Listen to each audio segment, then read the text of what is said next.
In a world of Masters of the Universe action figures, only one figure had a body type that differentiated it from every other figure. Okay, well, I guess as you got later in the line, more and more did. But in the beginning of the line, or at least in the second year of the line, 1983, one figure in particular stood out. All the rest of the figures used the standard human, beast, reptile, buck. Well, Ram Man had his own original fully tooled body, and this was to incorporate his action feature, which was pushing a trigger on his feet that caused his head to smash up or bounce up. Now, Ram Man has been through a lot over the years as far as entertainment and toys, but he's always remained a steadfast part of the Masters of the Universe brand. He's a unique character, he's got a unique build, and a lot of people have very, very fond memories of him as a kid, especially because he was kind of kid-sized. He was depicted in the Filmation series as a short, ramming guy with short legs. The toy was roughly the same size as other action figures. I mean, especially before you activated the action feature, pressing the body into the legs to instigate the ramming action. So he wasn't always meant to be a short character as much as he was, well, a ramming character. He started off as a very different kind of concept, evolving along the way, and how he got his powers, how they work, and his place in the Masters of the Universe brand is toy history worth remembering. So Ram Man goes back to the very beginnings of the line, where he was originally conceived as a dwarf-type character, but he was never implicitly noted as being small in stature, just more had the proportions of a dwarf, and whether this was Gimli height or Han's hammer holder is kind of up in the air. But the idea that his feet would compress into his body in order to trigger the action feature was something there from very early on. And while the colors shifted around quite a bit, the idea that he was going to have sort of medieval armor and a medieval sort of legs and tunic underneath was a visual element that stuck with him pretty much from the beginning. He was always seen as a very medieval battle kind of character to play up that aspect of the design. Now, the prototype for Ram Man is actually where we get that odd orange color that also shows up in the cross-cell. Of course, Super 7 made an awesome action figure based on this cross-cell art, but this is why he's often depicted as being in an orange tunic as opposed to a red tunic with green is, well, this was the original way the prototype was painted until it was realized that it wasn't going to pop on shelf as well with the orange and the red clashing. But it made it into the cross-cell, and that's why a lot of people think of Ram Man as having a orange jerkin there, if you will. So no matter how you experience your Ram Man or what size you like him to be, short, tall, big, smashy a size? Well, I think that's a power. Ram Man is one of the more interesting characters, specifically because of that, because he's changed so much. The 2000X series, Mike Young, really did a focused job on getting him to be that bigger character, as opposed to Filmation that made him a very short character that he sort of bobbled along.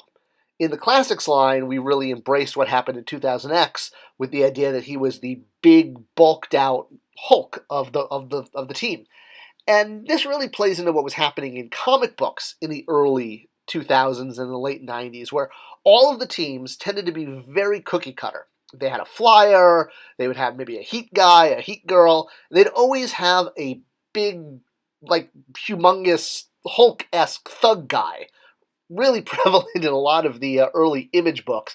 In fact, so much so that Eric Larson in Savage Dragon made fun of this concept by introducing a team called Brute Force, which was just giant Hulk characters. Every member of the team, all he was just a giant muscle guy.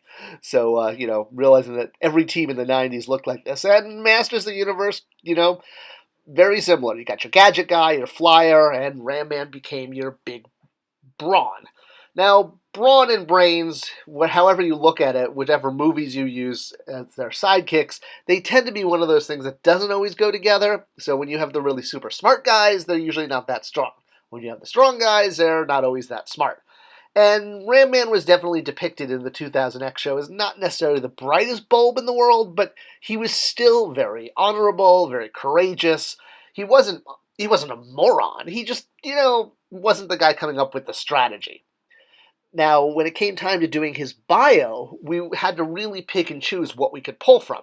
2000X, full access to. Filmation, not so much. But the nice thing about the 2000X show, Mike Young, 2001, 2002, whatever you want to call it, it more or less retold Filmation. So the basic concept, that storyline that was in Filmation, was really part of the brand because of the 2000X show. And of course, we had that one line of copy that was on the vintage package. All the figures had a version that had an illustration and one simple line of copy.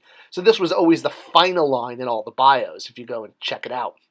Now, of course, Ram Man did have one of the more, advantageous mini-comics in the second run, the one that was produced by DC Comics, because unlike the first ones that had to sort of introduce the whole world, this mini-comic could focus entirely on Ram Man and how he goes from being a pawn of Skeletor's to a friend of He-Man's. Now, going back to the bio, besides the fact that his real name is noted as Crass, which was just sort of a metaphor for crash, if you will, it mentions that he came from the Vine Jungle, a village there, and his armor was passed down to him. It was family mystic armor. So to really, dissect this, first off, the Vine Jungle there is sort of right above Castle Grayskull. The Vine Jungle is mainly known as the home of Beastman's people. This was established actually in the first set of mini-comics from 1982.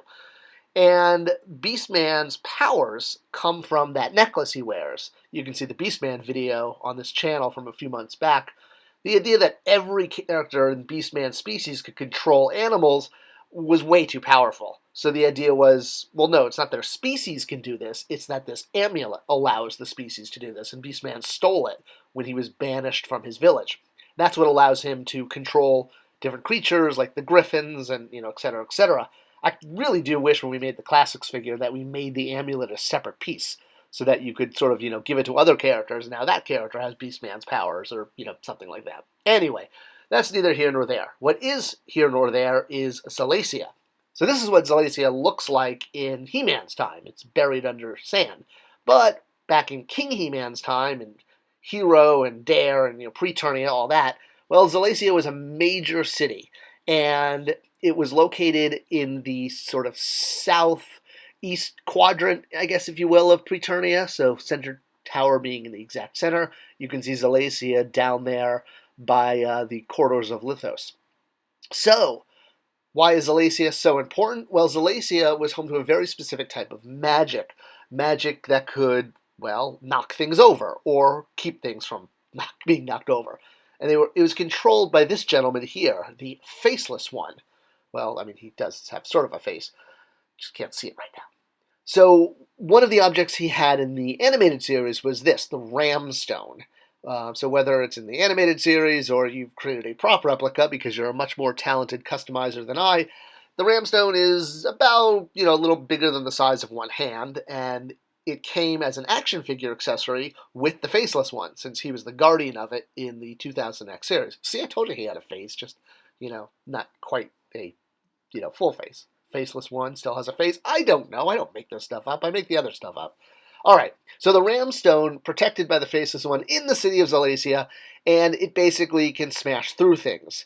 Now, the Faceless One is also Evelyn's father, so she's from Zalacia too, but that's a whole other thing, and no, he didn't try to eat her. This isn't part of the Revelation series or that continuity. The other important thing about the Faceless One is his other magic object, another ram-shaped object, for lack of a better word, and that's the Havoc Staff. So, much like Zalacia was the home of the Ramstone, it also had other magic objects, and one of them being the Havoc Staff, and similar again with that ram theme. And let's just say Keldor and the Faceless One have words, and they have a little battle, and Keldor winds up through a series of events, more or less beating the Faceless One, or you might say the Faceless One actually surrenders when he learns some information, but that's a YouTube video for another time. The point is, Skeletor walks away from Zalacia with the Havoc Staff, one of the two magic items that was held in this city. The Ramstone is seen quite a lot in the 2000X series. It basically creates giant force bubbles, if you will, kind of like in Episode 1 with the Gungan and droid fight, and how the droids would lob bombs at these bubbles, these force bubbles, and it would protect them. So think of that power, but in an armor form. So that is the other half of Ram Man's secret origin. While his bio talked about his armor being passed down from the generations, how his armor is able to do that. So it's a single armor, much like Beastman's necklace. There's one set of armor, and it is magically infused with the power of the Ramstone, and it can absorb unlimited amounts of energy. So, it's almost like the opposite of the Juggernaut from X-Men, how he can, nothing can stop the Juggernaut. Well, with Ram Man, the way it works, it's not that he rams through things, it's that things can't pass through him. His armor is super absorbent. It absorbs kinetic energy so that he could smash through things, and any resistance is going to be just taken by his armor and absorbed into it, and that what gives him his abilities. Now, the last thing to note about Ram Man is the newest version, of course, which is not just Ram Man, but Ram Ma'am, because now a female character. Diversifying a cast as far as gender is nothing new. Just look at Fantastic Four and, some of their movies in the past few years. But one of the interesting things about Ram Ma'am is, one, that her powers come from her helmet, and that her helmet helps her connect with the powers of Grayskull, which is cool and very kid-friendly. But she talks in the show about the helmet belonging to her father. So I'm really curious if they're going to reveal that her father is Ram Man. She is Ram Ma'am, his daughter. I guess we'll find out, but they definitely laid the seeds of that, and I thought that was really cool, and just a new way to have a new take on Masters of the Universe. So however you take your Ram Man, I hope you've learned something from this video about his armor, how he got it, and how it works and lets him ram through any object, absorbing the energy as he goes. Pretty cool. If you like this video, please do share it with others. I love to read the comments. I try to comment back on as many as I can. I thank everyone for your support, and I'll see you guys in the next video.